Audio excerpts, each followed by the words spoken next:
Good evening. आज का topic है पाइड ब्यूटी। देखिए, पाइड ब्यूटी एक पोयम है written by Gerald Manley Hopkins. इसको जेराल्ड मैनली हॉपकिंस ने लिखा। इनको हम बोल सकते हैं जीएम हॉपकिंस भी बोल सकते हैं।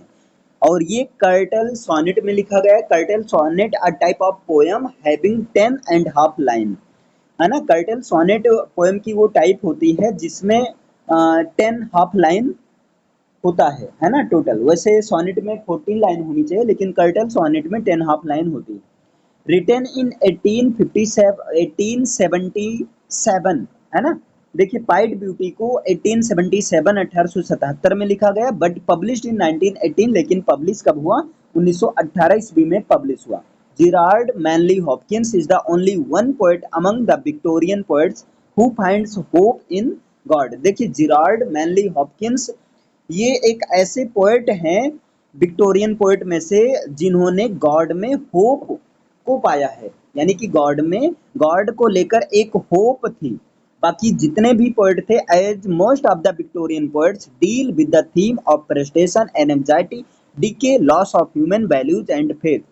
जैसा कि most of Victorian poets Victorian poets में से मोस्ट ऑफ पोएट जो थे वो frustration, anxiety, decay, loss of human values और फेथ को जो है फेथ की थीम को दिखाते हैं अपने वर्क में। लेकिन यहाँ पर यहाँ पर कौन जीएम हॉपकिंस क्या कहते हैं? He says world is charged with the grandeur of God. यहाँ पर जिम हॉपकिंस कहते हैं कि वर्ल्ड जो है गॉड के ग्रैंडियोर के साथ चार्ज है ना। GM Hopkins is also considered as father of modern English poetry. GM Hopkins को जो है मॉडर्न इंग्लिश पोएट्री के फादर के भी रूप में जाना जाता है। याद रखिएगा, the father of modern English poetry कौन है? जीएम हॉपकिंस है। Although his poetry was not greatly appreciated during his life, but now he is considered one of masters of Victorian poetry. यद्यपि इनकी पोएट्री जो है ग्रेटली इनके life time के समय बहुत ज़्यादा अप्रिशिएट नहीं हुई, लेकिन ये जो हैं जेम हॉपकिंस विक्टोरियन पोएट्री के मास्टर्स में से एक हैं। और इनकी सारी की सारी poem his poems were published posthumously in a book by the name poems in 1918। और इनकी सारी पोयम जो है पोस्टमसली 1918 ईस्वी में पोम्स में पब्लिक हुई, है ना। अब यहाँ पर जीएम हॉपकिंस की डिफरेंट पोएम्स आप देख सकते हैं। God's grandeurs, heaven heaven, the windhover, spring and fall, to a young child, moonless darkness stands between. इसके बाद में टाइटल की बात किया जाए, the word pied means having two और मोर कलर्स।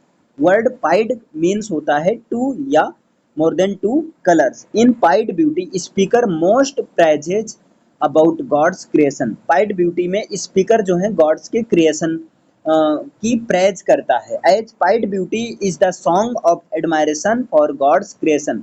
यद्यप जैसा कि पाइड ब्यूटी जो है ये गॉड्स क्रिएशन के लिए, गॉड ने जो क्रिएट किया है उसके लिए ये सॉन्ग ऑफ एडमायरेशन है। Main theme of the poem pied beauty. Pied beauty का मेन थीम क्या है? तो मेन थीम है spirituality, nature, awe, amazement, brevity और क्रिएशन है ना।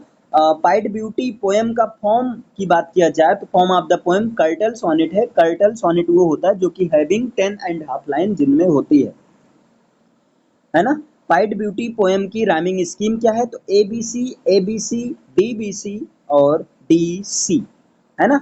अब यहाँ पर देखिए, through the poem pied beauty the poet praises the variety and beautiful things of the world which are fathered by the God. यहाँ पाइड ब्यूटी पोएम के through poet जो हैं वो वर्ल्ड के डिफरेंट टाइप की ब्यूटीफुल थिंग्स को, varieties को जो है प्रेज करता है जिनको गॉड ने बनाया है। बाई प्रेजिंग द क्रिएशन, और क्रिएशन की प्रेज करते हुए Hopkins praises the almighty God. Hopkins जो है ऑलमाइटी गॉड की भी प्रेज करते हैं। He glorifies the infinite power of God to create the vicissitudes of things. मतलब ये जो है गॉड के इनफाइनाइट पावर को भी ग्लोरीफाई करते हैं। और किस तरह से करते हैं, देखिए, the world is God's creation, ये संसार जो है गॉड्स का क्रिएशन है, and we are belong to the lord, और हम उस भगवान से बिलोंग करते हैं, and everything around us is made up of his love, और कोई भी चीज जो हमारे चारों ओर बनी हुई है वो सब उसके प्यार स्नेह से बनी हुई है। So we should open heart to God and put our trust in him, इसलिए हमें गॉड के लिए हार्ट ओपन करना चाहिए और जो है अपना ट्रस्ट गॉड के हाथों में दे देना चाहिए, यानी कि गॉड पर हमें ट्रस्ट बनाना चाहिए। अब यहाँ पर देखिए शॉर्ट में देखिए, pied beauty by Gerard Manley Hopkins is a sonnet that celebrates the beauty and diversity of the natural world. The poem is known for its innovative use of language and its exploration of the concept of pied, which means having a variety of colors and markings.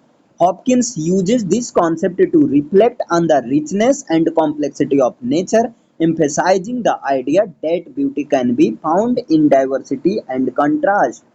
One of the key strengths of the poem is Hopkins' use of vivid imagery and sensory language to evoke a sense of wonder and awe. The poem opens with a celebration of the diverse colors and patterns found in nature, from the spotted cow to the dappled sky.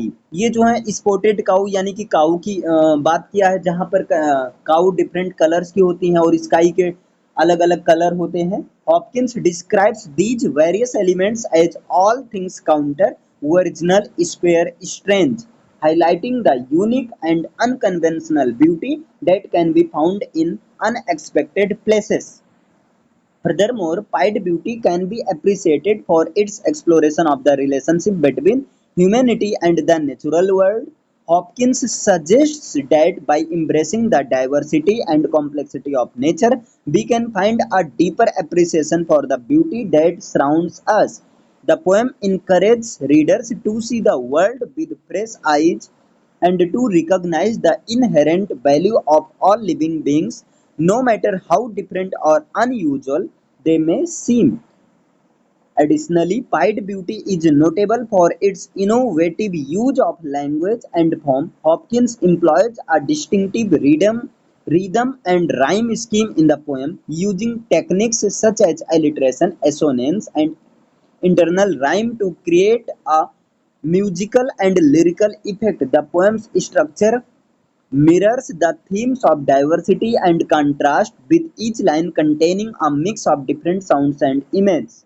Conclusion की बात किया जाए, The Pied Beauty is a powerful and evocative poem that celebrates the richness and diversity of the natural world. Hopkins' use of vivid imagery, innovative language, and profound themes make this poem a timeless exploration of the beauty that can be found in unexpected places and the interconnectedness of all living beings.